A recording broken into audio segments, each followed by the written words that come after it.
है आपके अपने यूट्यूब चैनल देव जी के ट्रिक्स में। दोस्तों यहाँ पर डेली देख सकते हैं कि 8:50 में हिंदी का मॉक टेस्ट आपका सॉल्व करा जाता है। ये क्लास आपकी डेली होती है। तो चलिए फिर स्टार्ट करते हैं। आपके सामने यहाँ पर क्वेश्चन आ गया है और आपसे कह रहा है कि यह रा लावा किस प्रकार के व्यंजन हैं। चलिए भाई फटाफट जवाब देना है कि जो आपकी यह रा लावा हैं वो आपके जो व्यंजन हैं वो आपके कैसे हैं। देखा जाए तो आपके आंसर लगभग सभी के आ गए हैं और आप कहेंगे सर यहाँ पर देखा जाए तो ये जो आपके हैं इनको अंतःस्थ व्यंजन कहते हैं, है ना। वे व्यंजन वर्ण जिनका उच्चारण आंतरिक वर्णमाला से लेते हैं अर्थात स्वरों व्यंजनों के बीच होते हैं और इन्हें अंतःस्थ व्यंजन कहते हैं, याद रखिएगा, है ना। यहाँ पर जो आंसर आ गया है बी नंबर बिल्कुल सही हो जाएगा। हम आपसे बात करें उस व्यंजन क्या है तो आप सभी में सब लोग क्या कमेंट कर सकते हैं कि सर यहाँ पर उस व्यंजन हमें पता है। आप कहेंगे सर उस व्यंजन जो आपके होते हैं वो आपके सा, है ना, सा और एक आपका यहाँ पर देखा जाए तो सा और साथ में यहाँ पर हा होता है, इसे उस व्यंजन यहाँ पर कहा जाता है। अगर हम बात करें स्पर्श व्यंजन का है तो आप कहेंगे सर का से लेके आपके माँ तक होते हैं, इनको स्पर्श कहते हैं। और अयोग विवाह जो कि आपके एग्जाम के लिए बिल्कुल रामबाण है, याद रखिए, जो आपका अंक और आहा होता है इनको अयोग विवाह कहते हैं। बिल्कुल रट लीजिएगा अयोग विवाह वाला ये पॉइंट, ठीक है, क्लियर है। आगे बढ़िएगा। क्वेश्चन आपसे कह रहा है कि सर यहाँ पर दिया है प्रश्नों में से किस वाक्य में गुणवाचक विशेषण का प्रयोग क्रिया विशेषण के रूप में हुआ है। अर्थात यहाँ पर देखा जाए तो एक गुणवाचक विशेषण है और इसका जो प्रयोग किया गया है वो क्रिया विशेषण के रूप में किया गया है। क्वेश्चन नंबर दूसरे में थोड़ा फोकस करिए। कह रहा है तुम अचानक कैसे आ गए। फिर दिया है बहुत धीरे धीरे काम करते हो। धोबी कपड़ा साफ होता है, धोबी कपड़ा साफ धोता है। यथासंभव प्रयास करना होगा। बड़ा लॉजिक वाला क्वेश्चन है, थोड़ा सा आपको सोच समझ के जवाब देना है क्योंकि दिया है गुणवाचक दिया है और गुणवाचक दिया है तो आप कहेंगे सर जो हमने रट्टा मारा था दिमाग में वो बिल्कुल स्किप कर दीजिए कि जो धीरे धीरे है वो क्रिया विशेषण है, ये बिल्कुल पता है, लेकिन आपसे कह रहा है गुणवाचक। और गुणवाचक मतलब होता है उसकी क्वालिटी, और क्वालिटी क्या है कि जो कपड़ा है वो साफ है। कपड़ा क्या है, साफ है, तो कपड़ा साफ होना क्या है, ये गुण है। तो आप कहेंगे सर यहाँ पर कपड़ा धोता है, साफ धोता है, ये क्रिया विशेषण में जाएगा। उम्मीद है अब आप लोग समझ गए होंगे कि गुणवाचक के हिसाब से आंसर आपको लेकर आना था। क्लियर है। अच्छा लगा कुछ सीखने में तो जरूर बताइएगा। अगला देखो दिया गया और आपसे कह रहा है कि निम्नलिखित प्रश्नों में से किस वाक्य में गुणवाचक विशेषण का प्रयोग क्रिया विशेषण के रूप में हुआ है। एक हमने बताया है और अब आपकी बारी है ना। दूसरे क्वेश्चन का जवाब आप लोग बताइएगा। चलिए जल्दी से बताइए। कह रहा कदाचित तुम सही कह रहे थे। लता बहुत मधुर गाती है। जो भी हो तुम्हें अवश्य आना है। तुम कह रहे हो इसलिए मैं मान लेता हूँ। यहाँ पर देखा जाए तो क्वेश्चन नंबर आपका जो 3 है इसका आंसर क्या हो जाएगा। तो आप कहेंगे सर यहाँ पर मधुर क्या है, ये गुण है ना, ये मधुर गाती ये गुण है। आप कहेंगे सर बहुत मधुर गाती है, ये क्या हो जाएगा, क्रिया विशेषण के साथ आंसर आएगा बी के साथ। क्लियर है। चलिए जय श्री राम, जय महाकाल, सभी को जय हिंद। अगला क्वेश्चन आप लोग बताइए कि समास का अर्थ क्या होता है। अभी आपने पुलिस एग्जाम का दिया होगा पेपर और देखा होगा पुलिस एग्जाम में बहुत ऐसे क्वेश्चन आपके रहे हैं जो आपकी थ्योरी से निकालकर आपके बनाए गए थे। आप देख सकते हैं कि आपसे पूछा है समास का अर्थ क्या होता है, अर्थात समास की परिभाषा पूछा गया है। और यहाँ पर दिया है दो शब्दों को मिलाकर छोटा करना। फिर दिया है शब्दों में से संधि करना, विभक्ति हटाकर शब्द को संक्षिप्त सुंदर बनाना, निरर्थक वर्णों को मिलाकर नया शब्द बनाना। हर एक ऑप्शन ऐसा रखा गया है कि अगर आपने अच्छे से नहीं पढ़ा है तो 100% इसमें से आप लोग गलती कर देंगे। लेकिन इसका राइट आंसर होगा क्या, तो आपको हमने बताया है कि भैया समास का अर्थ होता क्या है। समास का अर्थ क्या होता है, दो या दो से अधिक शब्दों को मिलाकर एक नया सार्थक शब्द बनता है, एक नया सार्थक शब्द बनता है। तो आप कहेंगे सर यहाँ पर देखा जाए तो इसका आंसर क्या हो जाएगा, दो शब्दों को मिलाकर छोटा करना। ये आपका आंसर हो गया कौन, ए नंबर आपका राइट हो जाएगा, याद रखिएगा, ठीक है, क्योंकि दो शब्दों को मिला रहे हैं तभी तो ये समास बनता है। यहाँ पर समास विग्रह नहीं कह रहा है, आप आंसर लगाएंगे ए के साथ बनेगा, याद रखिएगा। अच्छा क्वेश्चन है, लाजवाब क्वेश्चन दिया गया था। अगला क्वेश्चन दिया गया है समास के कितने भेद होते हैं। हर एक क्वेश्चन जो आपका है वो हर एक क्वेश्चन बिल्कुल दमदार आपका है। जो भी किताब होती थी छाप लेते थे, लेकिन यहाँ पर जो आपकी मॉडल पेपर लाए गए हैं वो आप लोगों के तैयारी को चार चांद लगाने के लिए कि आप लोग कंफ्यूज ना हो, है ना। आप लोगों को इस प्रकार से हम मजबूत कर देंगे कि एग्जाम में आप लोगों को कंफ्यूज नहीं होना है। देखो ये समास के कितने भेद होते हैं। आप कहेंगे समास के तो सर जी हमने 6 भेद पढ़े हैं। वैसे तो 4 भेद हुआ करते थे, लेकिन यहाँ पर आंसर क्या हो जाएगा, बी नंबर 6 भेद आपके हो जाएंगे, जो कि आप लोग जानते हैं। तत्पुरुष समास, कर्मधारय समास, अव्ययी भाव, द्विगु, द्वंद्व और आपका बहुवरी। अगला क्वेश्चन बताएगा कि व्यग्र का पर्यायवाची इनमें से होता क्या है। चलिए दिया गया है व्यग्र का पर्यायवाची दिया गया है, व्यग्र का पर्यायवाची पूछा गया है। तो यहाँ पर होता है इसका पर्यायवाची अधीर होता है, नोट कर लीजिएगा, अधीर आपका बनता है। आपका जो आंसर बनेगा वो राइट हो जाएगा सी नंबर। इसका मतलब अधीर मतलब ये होता है जिसे बोलते हैं ना असीध, क्या बोलते हैं, अधीर हो गया। अशांत व्यक्ति जो होता है ना, बोलते हैं अशांत। व्यक्ति कैसा है, अशांत व्यक्ति, अशांत हो गया, या आतुर जिसे कहते हैं, विकल कहते हैं, उसे कहते हैं। ऑप्शन नंबर आपका सी जाएगा। अगला क्वेश्चन यहाँ पर दिया गया है, अनार का पर्यायवाची आपको बताना है। अनार का पर्यायवाची क्या बनता है?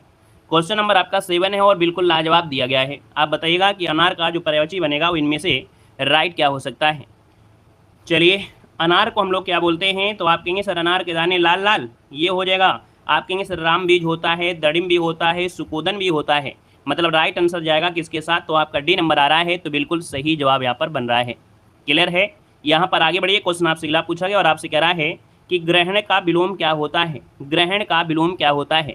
जैसे आप लोग ग्रहण कर रहे हैं, है ना, तो यहाँ पर देखा जाए तो आप कहेंगे सर इसका होता है त्याज। जैसे हम आपको यहाँ पर मेहनत कर रहे हैं और आपको पढ़ा रहे हैं, तो आप कहेंगे सर इसका जो आंसर है वो आपका बनेगा क्या? ग्रहण का हो जाएगा त्याज, जो कि ऑप्शन नंबर आपका बी वाला यहाँ पर राइट हो जाएगा। अगर आपका आ रहा है बी नंबर तो बिल्कुल सही है, डी नंबर आपको नहीं लगाना है, यहाँ पर आंसर आपका बी हो जाएगा। और अगला क्वेश्चन यहाँ पर दिया गया और आपसे कह रहा है कि घटक का विलोम शब्द इनमें से क्या होता है? चलिए, बहुत अच्छे बताना है कि आपका आंसर क्या है। Very good. दिया है घटक का विलोम क्या होता है? घटक, तो घटक का क्या हो जाएगा? यहाँ पर देखा जाए एकत्व नहीं होगा, यहाँ पर हो जाएगा अनेकत्व बनेगा। अच्छा क्वेश्चन है, नोट करिएगा कि भैया घटक का विलोम जो होता है वो अनेकत्व होता है। ठीक है, यहाँ पर आंसर नंबर आपका ए बनेगा। समुदाय नहीं कह सकते हैं, यहाँ पर याद रखिए इसका विलोम पूछा है तो इसलिए अनेक की बात होगा। घटक में बोलते हैं ना, घटक अर्थात ये चीज़ों से या कई चीज़ों को मिलाकर यहाँ पर बनाया गया है, ये घटक हो गया। तो आप कहेंगे सर यहाँ पर इसका विलोम होगा जो आपका एक चीज़ होगा, तो आप कहेंगे इसको बोलते हैं अनेकत्व बोल देंगे। यहाँ पर आंसर नंबर आपका ए हो जाएगा राइट, घटक और अनेकत्व। अगला देखो दिया गया है कि चिरंतन का विलोम क्या है, और ये भी क्वेश्चन आपका बिल्कुल लाजवाब है। यहाँ पर दिया गया है चिरंतन का विलोम। चिरंतन का विलोम क्या होता है? इस क्वेश्चन को समझ लीजिएगा, क्योंकि यही क्वेश्चन अब आपको यूपी पुलिस के मॉडल पेपर में मिलेगा। चलिए, चिरंतन का विलोम पूछा है और चिरंतन का विलोम होता क्या है? यहाँ पर दिया है शाश्वत और से दिया गया है, यहाँ पर आपका नश्वर दिया गया है। Very good. यहाँ पर आंसर देखा जाए तो चिरंतन का हो जाएगा क्या? नश्वर हो जाएगा। यहाँ पर नश्वर होगा। अगर आपसे बोले सर जी शाश्वत क्या है, तो शाश्वत चिरंतन का पर्यायवाची है।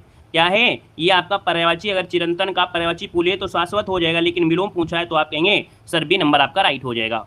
अगला क्वेश्चन यहाँ पर दिया गया और आपसे कह रहा है कि आदि से अंत तक के लिए क्या कहते हैं? आदि से अंत तक के लिए, तो आप कहेंगे आदि से अंत तक के लिए होता है अधोपांत होता है। मतलब राइट आंसर आपका जाएगा क्या? ए नंबर इसका राइट हो जाएगा। क्लियर है?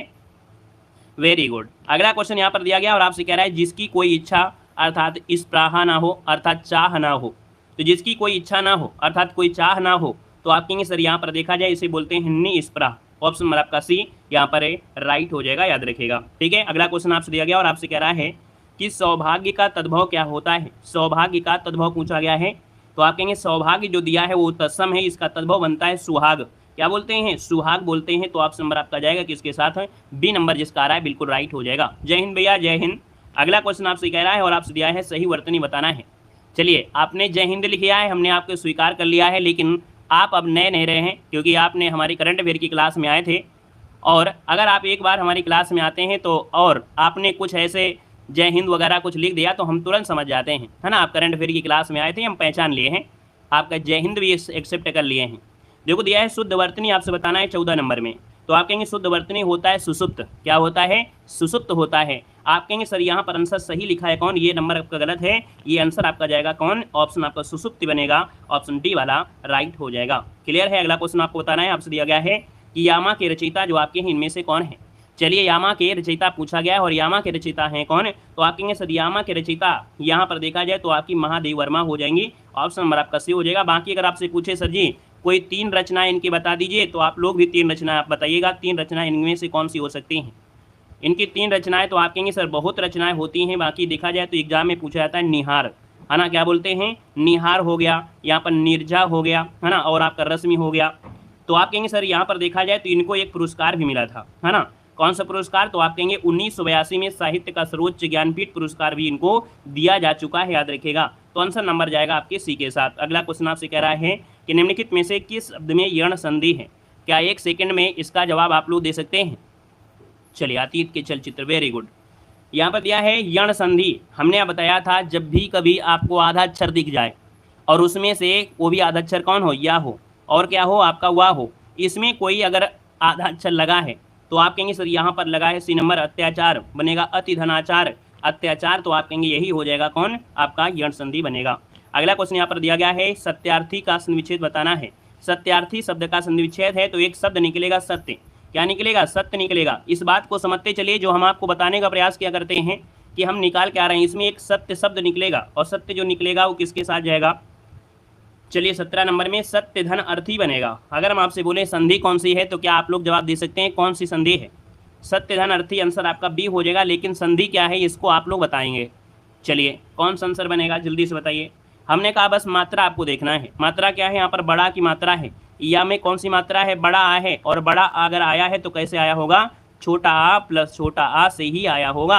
तो आप कहेंगे जब छोटा आ आया है, बड़ा आ होता है दीर्घ में। किसमें होता है? दीर्घ में। हमने देखा क्या है, ये जो बीच में मात्रा होती है, यहाँ पर जो मात्रा लगी होती है वही संधि का आंसर होता है, याद रखिएगा।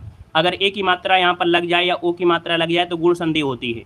वहीं पर अगर ए की मात्रा हो जाए, है ना, ओ की मात्रा हो जाए तो फिर वो वृद्धि हो जाती है। ठीक है ना, ये पहचान होती है। अगला क्वेश्चन दिया गया है, युधिष्ठिर में समास क्या है? युधिष्ठिर में समास क्या है तो आपका आंसर देना है। तो ऐसे कहेंगे सर युधिष्ठिर में देखा जाए तो अलग तत्पुरुष समास होता है। क्या होता है? अलग तत्पुरुष समास होता है। अब ऐसी स्थिति में देखा जाए तो आपका आंसर क्या बन सकता है? चलिए ऐसी स्थिति में हम लोग क्या बोलेंगे, इसका आंसर दीजिएगा। डी नंबर बोल देंगे या आपको बी नंबर बोलेंगे? डी या बी दोनों में आंसर देना है। मान लो अगर अलुक तत्पुरुष नहीं दिया होता है तो फिर ऐसी स्थिति में, क्योंकि भैया बोलते हैं ना विभक्ति का लोप न हो। हमारी बात को समझिएगा, यहाँ से कॉन्सेप्ट निकलेगा और आपको लगेगा कि नहीं वाकई में आज हमने कुछ सीख लिया। दिया है भैया अलुक तत्पुरुष समास होता क्या है? अलुक तत्पुरुष समास होता है जिसमें विभक्ति का लोप ना हो। विभक्ति का लोप ना हो अर्थात उसमें विभक्ति नहीं होगी, और विभक्ति नहीं होगी तो तत्पुरुष समास हो ही नहीं सकता है, क्योंकि तत्पुरुष में 6 प्रकार के जो समास होते हैं उनको ऐड करते हैं। तो आप कहेंगे सर जब विभक्ति का प्रयोग नहीं होता है इसलिए इसको अलुक तत्पुरुष कहते हैं, तो हम यहाँ पर तत्पुरुष को हटा देंगे। तो इसका मतलब ये हुआ युधिष्ठिर उसको कहते हैं, एक विशेष शब्द ले आएंगे। विशेष मतलब हो गया कि युद्ध में जो स्थिर रहता है, युद्ध में जो स्थिर रहता है उसको युधिष्ठिर कहते हैं। तो आप कहेंगे सर इसका आंसर हम बी नंबर लगा देंगे, याद रखिएगा। क्लियर हो गया है। और यहाँ पर आगे बढ़ते हैं, क्वेश्चन आपसे अगला पूछा गया है और आपसे दिया गया है आजाद शत्रु में समास क्या है? आजाद शत्रु में समास दिया है, आपका आंसर में से है क्या? चलिए यहाँ पर बताना है। आपने पढ़ा था कि युधिष्ठिर में समास क्या है, तो उसमें पढ़ा होगा अलुक तत्पुरुष समास। क्या पढ़े थे? अलुक तत्पुरुष समास आपने पढ़ा था, है ना। लेकिन यहाँ पर जो दिया है वो बिल्कुल क्या है, थोड़ा सा अंतर हो गया है, जो कि हमने अंतर आपको साफ स्पष्ट कर दिया है। आप अलुक तत्पुरुष समास पढ़िएगा, अलुक तत्पुरुष होता क्या है, तो उसमें जब थ्योरी पढ़ेंगे तो उसमें लिखा होगा कि विभक्ति का लोप जहाँ नहीं होता है वो अलुक तत्पुरुष होता है। तो इसका मतलब है विभक्ति का लोप नहीं हुआ है, तो सीधी सीधी बात है कि हमको तत्पुरुष नहीं लगाना है। यहाँ पर अजात शत्रु दिया है, इसमें समास बताना है, आपका आंसर इनमें से क्या है? तो अजात शत्रु में क्या हो जाएगा, तो ये भी बनेगा बहुब्रीहि समास, बनेगा कि नहीं? यहाँ पर अगर इसका हम समास विग्रह करें तो आप कहेंगे सर जिसका कोई शत्रु पैदा ही ना हुआ हो, और जिसका कोई शत्रु पैदा ही ना हुआ हो उसी को कहते हैं बहुब्रीहि। ये स्पेशल आपका है, ऑप्शन नंबर आपका डी जाएगा। अगला क्वेश्चन दिया गया है कि अनंत का पर्यायवाची इनमें से क्या होता है? चलिए क्वेश्चन में अगर समय ज़्यादा लग जाता है तो दूसरे क्वेश्चन को थोड़ा सा हम क्या करेंगे, स्पीड में पढ़ाएंगे।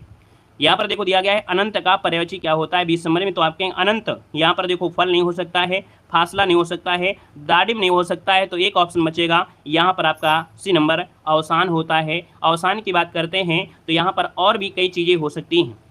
यहाँ पर अंत दिया गया है, देखिए अंत दिया, अनंत नहीं है, ये अंत है। और अंत मतलब होता है अवसान। क्या दिया है? अवसान। अवसान मतलब होता है मृत्यु। क्या होता है? मृत्यु, अर्थात देहांत हो गया, निधन हो गया, मौत हो गई, मृत्यु हो गई, इसे कहते हैं अंत। तो आप कहेंगे सर अवसान शब्द आपका आंसर बिल्कुल सही जाएगा। क्लियर है। अगला क्वेश्चन आपसे दिया गया है कि मूक होई वाचालु पंग चढ़े गिरवर जास कृपा सुदयालु प्रभु सकल करिमल दहन, उपरोक्त में से छंद कौन सा है? यहाँ पर देखिए इसका आंसर आपका होगा क्या? चलिए यहाँ पर जवाब देना है। तो आप कहेंगे सर मात्रा ही लगा लेते हैं, क्या दिक्कत है? मात्रा ही लगा लेते हैं। तो आप कहेंगे जी सर जी मात्रा पहले में लगाइएगा, तो आप कहेंगे मूक में यहाँ पर डबल हो जाएगा फिर सिंगल हो जाएगा, होई में यहाँ पर डबल हो जाएगा फिर सिंगल हो जाएगा या डबल हो जाएगा। यहाँ पर देखो ये जो एक्स्ट्रा चढ़ी है ना, ये मात्रा एक्स्ट्रा नहीं होगी। फिर यहाँ पर देखो वाचाल में डबल होगा, फिर यहाँ पर चा में भी हो जाएगा और फिर आपका सिंगल हो जाएगा। अब देखिए मात्रा दिया है 2 2 4 1 5 5 4 5 3 8 8 9 10 11, मतलब ये आ गई 11 मात्रा, और 11 मात्रा होती हैं सोरठा में। ऑप्शन नंबर आपका जाएगा ए के साथ सोरठा हो जाएगा, बरवे नहीं है भैया, ये आंसर आपका ए बनेगा। अगला देखो दिया गया है कि श्री गुरु चरण सरोज रज निज मन मुकुर सुधारी बरनो हो रघुवर विमल जसु जोदायक फलचारे। क्या इस क्वेश्चन का जवाब आप लोग दे सकते हैं? चलिए इतनी अच्छी बात है कि आप लोग कह दें जी सर जी हम दे सकते हैं। तो आप कहेंगे यहाँ पर देखा जाए तो मात्रा लगाना है तो क्या नहीं लगाएंगे, तो आप कहेंगे सर यहाँ पर देखा जाए ये जब हम लोग पढ़ते हैं वो पढ़ते हैं क्या बोलते हैं हनुमान चालीसा, तो सबसे पहले आपको आती है क्या दोहा एक लिखा होता है श्री गुरु चरण सरोज रज, है ना, तो बड़े अच्छे से गाया जाता है।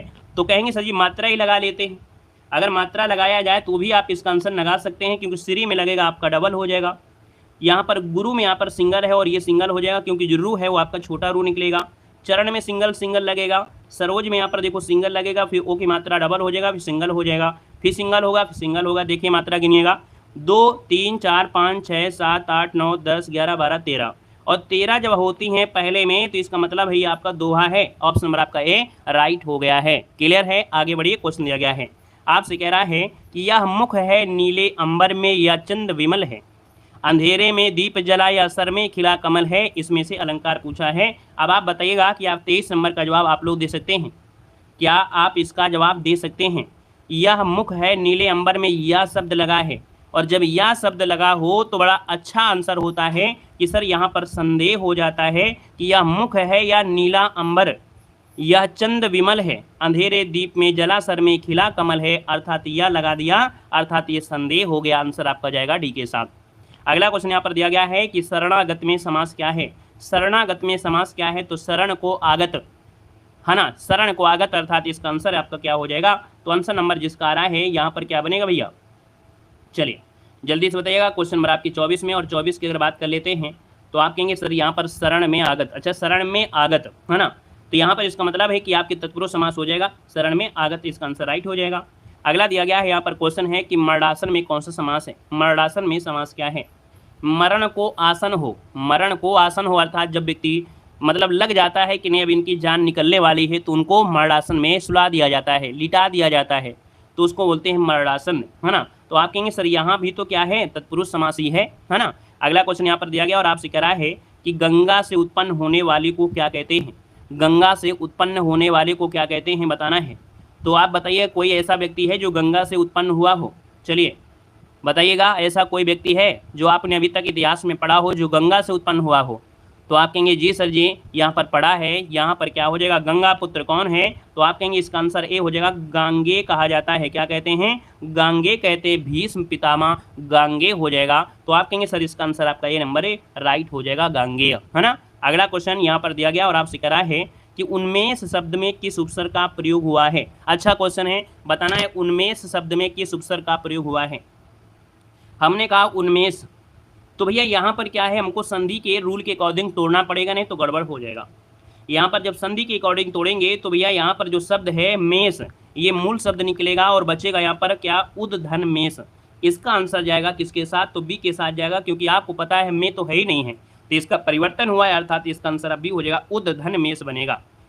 अगला क्वेश्चन दिया गया और आपसे कह रहा है जो प्रत्यय संज्ञा सर्वनाम या विशेषण से जुड़कर बनाया है उन प्रत्यय को क्या कहते हैं। नाक नहीं कटाना है आज की इस क्लास में, इस क्वेश्चन के लेकर नाक नहीं कटाना है, हमारी नाक मत कटाइएगा।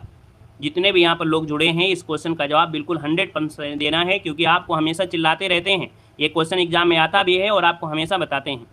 दिया है जो संज्ञा सर्वनाम और विशेषण से जुड़कर नया शब्द बनाते हैं वे प्रत्यय क्या कहलाते हैं। अभी तक सभी का जवाब मतलब आया है बी नंबर, जो कि बिल्कुल सही जवाब है ना। यहाँ पर देखिए तो आप कहेंगे सर इसका आंसर भी हो जाएगा, तद्धित प्रत्यय हो जाएगा। 2-4 लोग नाक कटा भी देंगे तो कोई दिक्कत नहीं है, क्योंकि आप लोगों में से बहुत ऐसे लोग हैं जो हमारी नाक को आपने बहुत ऊंचा भी कर दिया है। ये भी तो देखिए कि आप लोगों में से नाक कटाने वाले कम हैं, लेकिन नाक ऊंचा करने वाले बहुत हैं। तो 2-4 लोग अगर नए होंगे तो कट भी जाएंगे तो कोई दिक्कत नहीं है, इतने ऊँचे आप लोगों ने आसमान तक छुआ दिया है।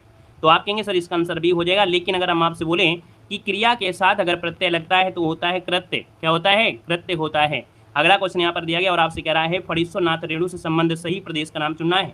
अर्थात जो आपके फणीश्वरनाथ रेणु थे ये कहाँ से थे ये बताना है। तो भैया ये जुड़े हैं आपके कहाँ से? बिहार से थे। याद रखिए, नोट कर लीजिएगा कि फणीश्वरनाथ रेणु जो थे वो आपकी इनका संबंध कहाँ से है? बिहार से है।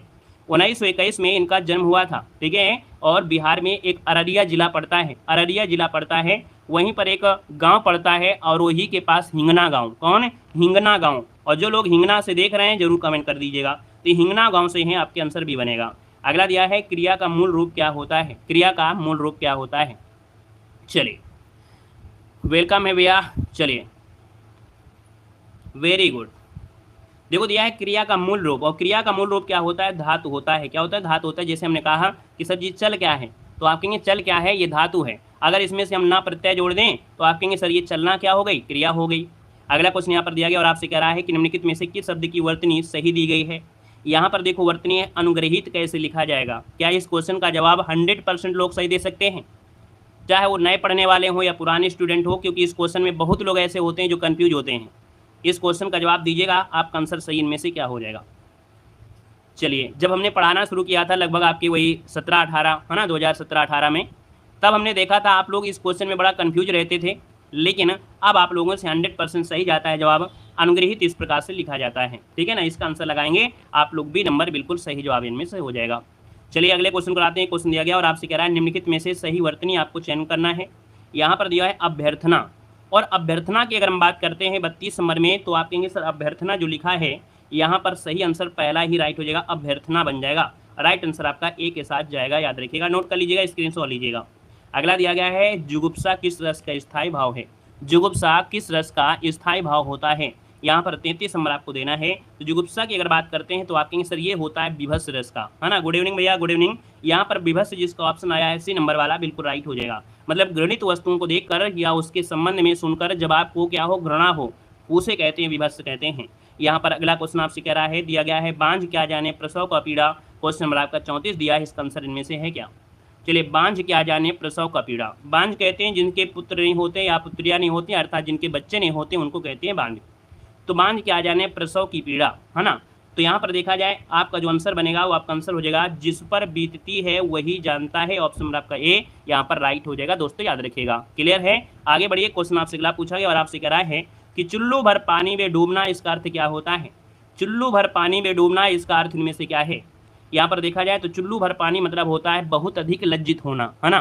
कहते हैं सर जी मैं 1 नंबर से रह गया, सर जी मैंने बहुत मेहनत किया, लगता है कि बिल्कुल अब जीवन से उद्धार हो जाए। तो चुल्लू भर पानी में डूबना, इसका मतलब यहाँ पर आपका अर्थ बनेगा क्या? बहुत अधिक लज्जित होना। ऑप्शन नंबर आपका सी राइट हो जाएगा, क्लियर है। अगला क्वेश्चन यहाँ पर दिया गया और आपसे कह रहा है कि पर्वत का पर्वची कौन सा नहीं है। देखिए पर्वत का पर्वची कौन सा नहीं है आपको बताना है। हमने कहा पर्वत का पर्वची जो होता है, पर्वत का जो पर्वची होता है, यहाँ पर देखिए इसका आंसर क्या है। आप कहेंगे सर गिरि होता है, शैल होता है, भूधर होता है, लेकिन यहाँ पर जो भैया दिया है गिरधर नहीं होता है, गिरधर नहीं होता है। याद रखिएगा, गिरधर कहते हैं भगवान कृष्ण को कहते हैं। गिर मतलब पर्वत, जिनको पर्वत को उठा लिया था, धारण कर लिया था। तो आप कहेंगे सर इसका जो आंसर है वो आपका बी नंबर राइट हो जाएगा। अगला क्वेश्चन यहाँ पर दिया गया और आपसे कह रहा है कि पंडित का पर्यवची कौन सा नहीं है। पंडित का पर्यवची कौन सा नहीं है? पंडित को हम लोग कहते हैं जो बहुत विद्वान होता है, पंडित को हम कहते हैं जो प्राज्ञ होता है, पंडित को कहते हैं जो मनीषी होता है। लेकिन यहाँ पर विदुर जो दिया है, विदुर हो सकता है क्या भाई? विदुर तो आपने नहीं पढ़ा होगा, है ना, विदुर आपने नहीं पढ़ा है, याद रखिएगा। तो आप कहेंगे सर इसका आंसर आपका बनेगा डी नंबर हो जाएगा। अगला दिया गया है कि भैया निराला किस पत्र से के संपादक थे। निराला किस पत्र के संपादक थे? तो आप कहेंगे निराला जो कि सूर्यकांत त्रिपाठी निराला। याद रखिए मतवाला, ऑप्शन नंबर आपका सी हो जाएगा, मतवाला हो जाएगा। और इस पत्रिका का जो प्रकाशन किया था वो कलकत्ता से हुआ था, 1923 में कलकत्ता से इसका प्रकाशन किया था, कलकत्ता से, याद रखिएगा, ठीक है। चलिए अगला क्वेश्चन आपसे दिया गया और आपसे कह रहा है कि भैया निराला की किस कविता को मुक्तक छंद की हिंदी की प्रथम कविता कहा गया है। देखिए निराला की एक कविता है जिसको मुक्तक छंद की हिंदी की प्रथम कविता कहा गया है, तो ये है जूही की कली। ऑप्शन नंबर आपका जाएगा डी के साथ। जूही की कली ये निराला की प्रथम काव्य कृति है, ये 1916 में इसको प्रकाशित किया गया था। यहाँ पर अगला क्वेश्चन आपसे दिया गया और आपसे कह रहा है कि निम्नलिखित प्रश्न में से विशेषण की दृष्टि से कौन सा वाक्य आपका शुद्ध दिया गया है। अब आप बताइएगा विशेषण के हिसाब से है क्या। यहाँ पर देखा जाए विशेषण की अगर बात करते हैं तो आप कहेंगे सर शुद्ध दिया है अनेक छात्र हिंदी नहीं जानते, हजारों लड़का हजारों लड़के, देखो ये गलत हो गया, कितने लड़के यह गलत हो गया, सेना में कितना घोड़े हैं ये भी गलत हो गया। आप कहेंगे सर 3 ऑप्शन तो बिल्कुल हटा दिया गया, तो बस एक ऑप्शन बन गया कि अनेक छात्र हिंदी नहीं जानते हैं। ये बिल्कुल सत्य बात है। यहाँ पर आंसर आपका ये बनेगा। जो लोग यहाँ पर एसएससी से रिलेटेड तैयारी करते हैं, है ना, आपके बैंकिंग से तैयारी करते हैं, अकाउंटेंट से तैयारी करते हैं, उनको हिंदी का ज्ञान उतना ज़्यादा नहीं होता। बाकी अगर चाहें तो जिनको मैथ आती है, रीजनिंग आती है, साइंस आती है, वो लोग हिंदी को बहुत ही जल्दी कवर कर सकते हैं। लेकिन जिनको मैथ नहीं आती है तो उनको मैथ को कवर करने में समय लग जाता है। यहाँ पर अगला क्वेश्चन आपसे कह रहा है और दिया है, यहाँ पर दिया है विशेषण की दृष्टि से कौन सा वाक्य आपका शुद्ध दिया गया है। चलिए यहाँ पर देना है आपका जो आंसर है वो राइट इनमें से क्या हो जाएगा। तो आप कहेंगे सर यहाँ पर 41 में दिया है वह गली में कुछ पतला सा है, वहाँ गली में कुछ पतला सा है, ये गलत हो गई। मेरी 2 गाय सफ़ेद हैं और 1 काली है, कहेंगे बिल्कुल सही है क्योंकि सबसे जो लगा है सर्वोत्तम के साथ नहीं लगेगा। या पुस्तक के नियम, इस पुस्तक के नियम अच्छे हैं, आप कहेंगे यहाँ से गलत कर दीजिए। ऑप्शन नंबर आपका बी वाला बिल्कुल राइट लगा दीजिएगा। अगला क्वेश्चन यहाँ पर दिया गया और आपसे कह रहा है कि निम्न वाक्यों में से शुद्ध वाक्य को सही उत्तर आपको बताना है। चलिए अब एक वाक्य में शुद्ध वाक्य आपको बताना है। वह दंड पाने योग्य है, वह दंड लेने योग्य है, वह दंड के योग्य है, वह दंड देने योग्य है। अब आप बताइए इस क्वेश्चन का जवाब, आपका आंसर क्या होगा। बहुत अच्छा क्वेश्चन है, दिल खुश कर देने वाला क्वेश्चन है क्योंकि ये क्वेश्चन हमेशा आता है और लोगों को ये क्वेश्चन आपका गलत भी हो जाता है, लेकिन इस क्वेश्चन का जवाब सबका सही है जो कि बहुत ही अच्छी बात है। आप कहेंगे सर ऑप्शन नंबर आपका जो दिया गया है 42 में वो ऑप्शन सी जाएगा, वह दंड के योग्य है ना, वह दंड के योग्य है। अगला क्वेश्चन यहाँ पर दिया गया और आपसे कह रहा है कि भैया यहाँ पर दिया है शुद्ध वाक्य आपको बताना है। शुद्ध वाक्य कौन सा है, क्वेश्चन नंबर आपके 43 में। पहला ऑप्शन देखिए, पाठ पढ़कर कल आइए। कल आइए पाठ पढ़ी, इसको हटा दीजिए, कल पाठ पढ़कर आइए। आप कहेंगे सर सी नंबर आपका सही हो जाएगा, पाठ पढ़कर कल लगाना यहाँ पर उचित नहीं है, ये आंसर आपका सी हो जाएगा, कल पाठ पढ़कर आइए। ऑप्शन नंबर आपका सी वाला हो जाएगा। अगला क्वेश्चन यहाँ पर दिया गया और आपसे कह रहा है कि सर जी कप ईंधन ईस का सही संविच्छेद क्या है। कप ईंधन ईस दिया है और कप ईंधन ईस का होता है, आप कहेंगे सर यहाँ पर कपीस होता है। अगर हम बात करें कौन सी संधि है तो बड़ी की मात्रा है, और बड़ी की मात्रा होती किस में है, बड़ी की मात्रा होती है दीर्घ में होती है। आप कहेंगे सर आंसर लगा दीजिए दीर्घ संधि। अगला दिया गया है कि भैया जयद्रथ वध किसकी रचना है। चलिए बताना है जयद्रथ वध किसकी रचना है। यहाँ पर जो आंसर है वो राइट इनमें से क्या हो जाएगा भैया, जल्दी से बताइएगा। सभी लोग इसका आंसर बताएंगे, जयद्रथ वध जो रचना है वो आपकी किसकी है। फटाफट आंसर दीजिएगा, आप सभी से पहले आंसर लेंगे तभी हम आपको जवाब देंगे, पहले आप फिर हम। चलिए वेरी गुड, देखिए जवाब लगभग सभी के सही हैं। अब हम ये नहीं कह सकते हैं कि आप लोगों के जवाब गलत हैं, आप लोगों के जवाब बिल्कुल सही हैं। यहाँ पर जो आंसर आ गया है गुप्त वाला बिल्कुल सही जवाब हो जाएगा, मैथिली चरणगुप्त हो जाएगा। और यहाँ पर देखा जाए तो आपका दिया है अतीत के चलचित्र किसकी रचना है। अतीत के चलचित्र जो रचना है वो आपकी किसकी है, इसका आंसर दीजिएगा। अतीत के चलचित्र जो रचना है वो आपकी किसकी है, यहाँ पर आंसर इनमें से क्या होगा। चलिए महादेव वर्मा, यहाँ पर देखा जाए तो आंसर नंबर आपका ये हो जाएगा महादेव वर्मा, इसका आंसर राइट हो जाएगा। और अगला है कठिन काव्य का प्रेत किसे कहा गया है। कठिन काव्य का जो प्रेत है वो किसको कहा गया है, इसका आंसर दीजिएगा। यहाँ पर देखिए आपका आंसर क्या है, तो आप कहेंगे सर कठिन काव्य का प्रेत जो कहते हैं वो केशव महाराज अर्थात केशव दास को कहते हैं। ऑप्शन नंबर आपका सी जाएगा। और यहाँ पर देखिए अगला है सितारे हिंद किस लेखक का उपनाम है। चलिए बताना इसका आंसर क्या है, कह रहा है सितारे हिंद किस लेखक का यहाँ पर उपनाम है। तो आप कहेंगे सर यहाँ पर राजा शिव प्रसाद अर्थात ऑप्शन नंबर आपका सी राइट हो जाएगा। और अगला क्वेश्चन यहाँ पर दिया गया और आपसे कह रहा है कि राजा शिव प्रसाद सितारे हिंद की कुछ रचनाएं हैं, जैसे राजा भोज का सपना, है ना, ये भी क्वेश्चन पूछा जाता है। आलसियों का कोड़ा, ये भी क्वेश्चन आपसे पूछा जाता है। अगला क्वेश्चन दिया गया है और आपसे कह रहा है रानी केतकी की कहानी के रचनाकार कौन है। रानी केतकी की कहानी के रचनाकार कौन है, तो आप कहेंगे रानी केतकी की कहानी के रचनाकार है मुंशी ईसा अल्लाह खां। मतलब राइट आंसर जाएगा किसके साथ, ए नंबर आपका हो जाएगा। नेक्स्ट क्वेश्चन आपसे दिया गया है कि आंसू किसका प्रमुख काव्य है। आंसू किसका प्रमुख काव्य है, यहाँ पर बताना है। आंसू की अगर हम बात करते हैं तो आप कहेंगे सर आंसू जो आपका आ गया है वो जयशंकर प्रसाद का है, इसका आंसर आपका बनेगा बी नंबर। जब आप कुछ अच्छा काम करते हैं तो जय जय करते हैं और आप मालूम है कि आपकी आंसू में आंसू भी आ जाते हैं। जब आपको जॉब मिलेगी ना तो आपकी आंखों में आंसू जरूर आएंगे, 100% लिखी बात है, आपकी आंखों में आंसू जरूर आएंगे, वो भी खुशी के आंसू होंगे। अगला क्वेश्चन यहाँ पर दिया गया और आपसे कह रहा है यहाँ पर जयशंकर प्रसाद की कुछ रचनाएं जैसे चित्रधारा है, चंद्रगुप्त दिया है, ध्रुव स्वामिनी है, स्कंदगुप्त है, एक घूंट दिया है, अजातशत्रु है, आकाशदीप है, छाया भी है, आंधी तितली कंकाल, ये जयशंकर प्रसाद की क्वेश्चन यहाँ पर दिया गया और आपसे कह रहा है कि भारतीय युग की जो समय सीमा है वो आपकी है क्या। भारतीय युग की जो समय सीमा है भैया वो आपकी है क्या, तो आप कहेंगे 1850 से स्टार्ट कर दीजिए और इसका मतलब ऑप्शन नंबर आपका क्या हो जाएगा, ए नंबर लगा दिया जाए। यहाँ पर जो आंसर है यहाँ पर आंसर आपका ए नंबर है, राइट हो जाएगा। 1850 से लगभग आपको 1900 जो भी यहाँ पर मान लेते हैं। अगला क्वेश्चन दिया गया है हिंदी रेखा चित्र का विकास जो हुआ किसके बाद हुआ। हिंदी रेखा चित्र का जो विकास है वो किसके बाद हुआ माना जाता है, यहाँ पर आंसर देना है। इसका आंसर क्या है, देखिए 17 नंबर का ऑप्शन दे रहे हैं 36 वाले। अच्छा 1936 वाले जो लोग जवाब दे रहे हैं मतलब बिल्कुल सही जवाब दिए, देखिए बिल्कुल सही था 1936। यहाँ पर देखिए अगला क्वेश्चन दिया गया है कि भारत में मार्क्सवादी चिंतन परंपरा समालोचना के जो समर्थक प्रवक्ता है वो आपकी कौन है। भारत में मार्क्सवादी चिंतन परंपरा और समालोचना के समर्थक प्रवर्तक कौन है? हमने आपको मॉर्निंग में ये आपको पढ़ा दिया था और हमने कहा कि इतना रिवीजन कराएंगे कि आपके सामने अगर कोई भी रचना आ जाए तो उसको बिल्कुल धूल की तरह उड़ा देना है। यहाँ पर देखा जाए तो मार्क्सवादी चिंतन परंपरा समालोचना का जो आंसर है वो आपका आ रहा है रामविलास शर्मा। इसका आंसर आपका देखिए बी नंबर आपका सही था, रामविलास शर्मा। अगला दिया है अंग्रेजी में जो दिया गया रोमांटिज्म के लिए हिंदी में प्रयुक्त शब्द आपका है क्या? यहाँ पर जो रोमांटिज्म दिया है इसके लिए हिंदी में हम लोग क्या शब्द कह सकते हैं? यहाँ पर देखिए आपका आंसर हो जाएगा स्वच्छंदतावाद। आंसर नंबर आपका सी हो जाएगा, स्वच्छंदतावाद बनेगा। अगला क्वेश्चन यहाँ पर दिया गया और आपसे कह रहा है, यहाँ पर दिया है कि रासो रचित काव्य और उसकी रचना रासक शैली में हुई थी, यह कथन किसने दिया है? रासो रचित काव्य और उसकी जो रचना है वो रासक शैली में है, ये कथन किसने कहा है ये बताइएगा। राधे राधे भैया, राधे राधे। कन्हैया बड़े दिनों बाद दिखाई दिए हैं, कहाँ रहे हैं? चलिए यहाँ पर देखिए आपका आंसर आ गया है ए नंबर, यहाँ पर जवाब हो जाएगा, है ना। मतलब आपका आंसर हो गया आचार्य अजैब साध द्विवेदी। और अगला क्वेश्चन दिया गया है कि हीरा मनसूबा का उल्लेख आता है, ये किस में आता है आपको बताना है ना। हीरा मनसूबा का जो उल्लेख आता है वो किस में आता है ये आपको जवाब देना है, वो भी कमेंट बॉक्स में कमेंट करके आपको बताना है। क्लियर है? आज के लिए इतना रखते हैं, धन्यवाद सभी को, जय हिंद, वंदे।